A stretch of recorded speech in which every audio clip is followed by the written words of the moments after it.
안녕하세요. 2838 재테크TV 부토피아입니다. 최근 서울의 아파트값 상승세가 주춤하고 있습니다. 매수 심리가 위축되었다라는 기사도 나오고 있죠. 기사 내용 요약 부분을 보니 서울 아파트값 상승세가 11주 연속 주춤하다. 매도 매수자 모두 관망세를 보인다. 10건 중 3건이 하락 거래이고 거래 절벽 현상이 여전하다. 내년 대선, 금리 인상 등 주요 변수가 많다. 하지만 집값 하락을 예단하기는 이르다 라는 것이 이 기사의 주요 내용입니다. 매수 심리는 KB에서 발표하는 매수 우위 지수를 통해 살펴볼 수 있습니다. 실제로 올해 하반기 들면서 매수 심리는 가라앉고 매도 심리가 빠르게 오르면서 매수 우위 지수가 급락하는 모습을 보이고 있습니다. 그동안의 모습을 살펴보면 서울은 2020년 중순부터 꾸준한 상승을 보여주었습니다. 실수요자의 내 집 마련 러쉬가 그 배경이었죠. KB 기준으로 0.3에서 0.4% 정도의 상승률을 꾸준히 보여주다가 최근 들어 상승세가 조금 주춤해진 것으로 보입니다. 조금 더 구체적으로 보기 위해 강남구와 노원구를 살펴보겠습니다. 강남구는 대출이 되지 않는 15억 초과 아파트가 많기 때문에 상승률이 상대적으로 높지가 않습니다. 다만 서울의 중저가 아파트들이 그동안 많이 오름에 따라 오히려 중심지 가격이 저렴해 보이자 상승폭을 확대시키는 그런 흐름이었습니다. 그리고 최근 들어서야 주춤한 모습을 보입니다. 노원구는 대출이 되는 중저가 아파트를 찾는 실수요자로 인해 가격이 많이 올랐던 곳입니다. 강남구가 0.3%에서 0.4% 정도 내외 올랐던 반면에 노원구는 0.4에서 0.6% 정도로 계속 상승해 왔음을 볼 수 있습니다. 강남구보다는 최근에 상승세가 강했던 노원구가 더 주춤한 흐름을 보이는 상황입니다.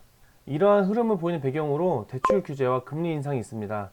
대출받아 주택을 매수할 수 있는 지역에서 그 영향을 더 크게 받았겠죠. 그리고 대출 규제와 금리 인상이 최근 흐름에 주는 영향을 이해하려면 몇 년 전 상승이 시작하던 시기부터의 흐름을 알아야 합니다. 통화량이 장기적으로 증가하면서 집값이 꾸준히 상승한다, 이런 것들을 이미 알고 계실 텐데요. 실제로는 그 속에서 사이클을 타면서 움직이게 됩니다. 이번 사이클에서 서울 아파트 매매 가격은 지난 2013년도부터 꾸준히 올라왔습니다. 그것에 크게 영향을 준 하나의 요인이 바로 통화정책이죠. 경기 부양을 위해서 2013년부터 기준금리를 꾸준히 내리면서 시중에 유동성을 공급하였습니다.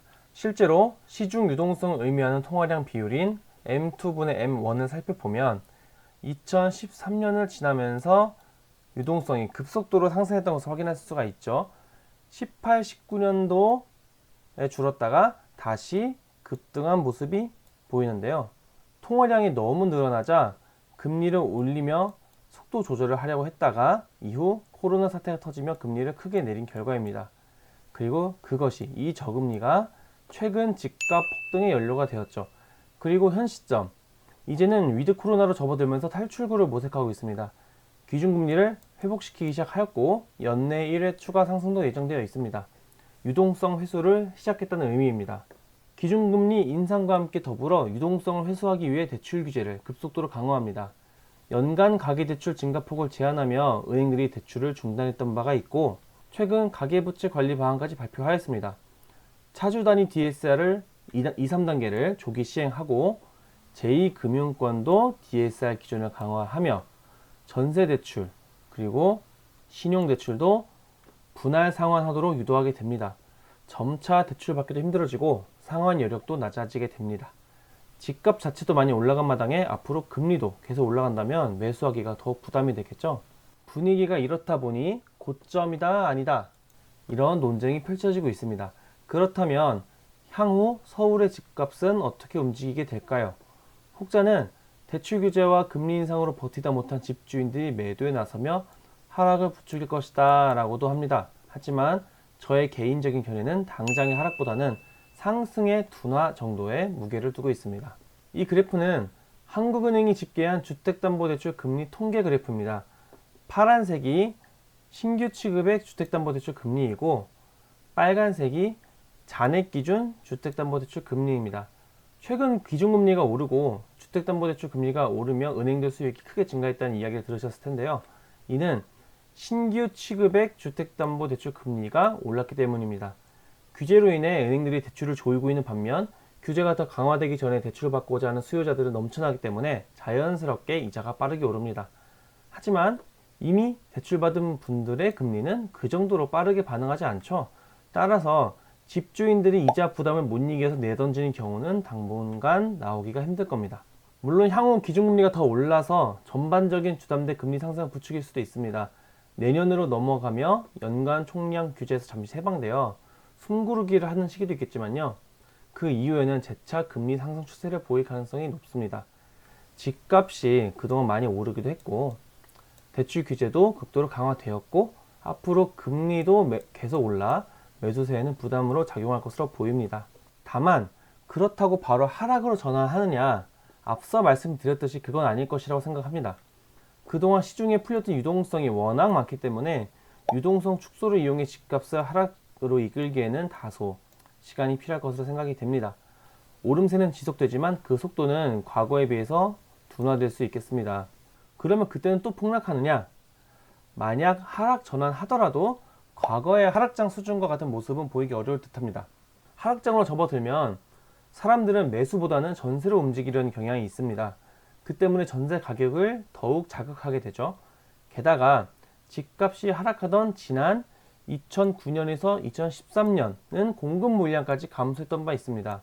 전세로의 수요 이동 그리고 공급 감소가 더해져 그 기간 동안은 전세 가격이 굉장히 가파르게 상승했습니다. 그것이 향후 집값이 전세 가격에 밀려 올라가면서 반등하게 만드는 원동력이 되었죠. 그런데 지금은 과거보다 전세가율이 월등히 높습니다. 2008년경에는 전세가율이 40% 아래로 떨어졌던 바 있습니다. 그로 인해 전세가가 매매가를 밀어 올리는 수준까지 올라오기에 시간이 필요했죠. 하지만 현재는 전세가율이 여전히 50%대에 머물러 있습니다. 계약갱신 청구권 등으로 인해 전세 가격을 끌어올린 영향이 큽니다. 만약 향후 하락으로 접어드는 시기에도 전세가율이 지금과 같은 수준을 유지한다면 전세 가격이 상승하며 매매 가격을 밀어 올리기까지 걸리는 시간이 굉장히 짧아질 수도 있습니다. 하락기가 지난 하락기보다 훨씬 짧아질 수도 있다는 말이죠. 정부가 전세자금 대출에 대해서 분할 상환을 유도하기도 하고 전세자금 대출을 줄이도록 은행들을 압박하기도 하는 것은 전세 가격이 많이 오르는 상황을 경계하기 위해서일지도 모르겠습니다. 그러면 지금까지 말씀드린 내용을 정리해 보겠습니다. 높아진 집값에 대한 부담과 유동성 축소로 인한 상승폭 축소가 나타날 것 같습니다. 하락이 아니라 예전과 같은 상승이 일어나기는 힘들 것이다 정도 보고요. 그리고 조정기가 오더라도 공급이 부족해서 전세가가 급등할 것으로 예상이 됩니다. 또 이로 인해 다음 상승 사이클에 조기 돌입 가능성이 있다라고 또 생각이 되고요. 어쩌면 양극화의 시대가 또 올 수 있지 않느냐라는 생각도 들고 있습니다. 이건 왜 그러냐면요. 대출이 되지 않아서 눌려있는 15억 초과 아파트가 요즘에는 오히려 저평가일지도 모르겠다는 생각이 들고요. 그리고 향후 금리가 올라가더라도 대출이 없거나 대출 금지 규제 이전에 적은 금액의 대출로 사신 분들에게는 영향이 적습니다. 따라서 많은 레버리지를 활용해서 서울 중저가 주택을 매입하신 분 또는 외곽 지역에서 매입하신 분들이 오히려 그 영향을 많이 받을 수 있겠다라는 생각이 들고요. 향후 조정기 이후에 규제가 풀리는 시기에서 대출 금지가 풀리면 수요가 다시 고가 주택으로 몰리지 않을까, 이런 과정을 통해서 오히려 양극화를 만들어내지 않을까, 이런 생각도 드는 상황입니다. 지금까지 최근의 서울 상황을 살펴보고 향후 흐름에 대한 저의 의견을 밝혀드렸습니다. 오늘 영상에서 말씀드린 부분은 그저 저의 개인적인 견해이니 이런 의견도 있구나 정도로 참고하시면 좋을 것 같습니다. 또한 상황의 변화에 따라서 향후 예측도 얼마든지 바뀔 수가 있는 부분이니까요.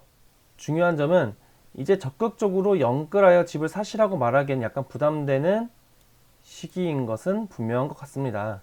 그렇기 때문에 혹시 매수를 생각하시는 분들이 계시다면 자금 계획을 보수적으로 세울 필요가 있겠습니다. 충분히 버틸 수 있을 정도로 말이죠. 또한 다양한 가능성을 검토해 보고 동향을 주시하며 스스로를 지켜나갈 수 있는 투자를 하는 것이 앞으로 중요한 과제가 될 것이라고 생각이 됩니다. 오늘은 여기서 마치겠습니다. 감사합니다.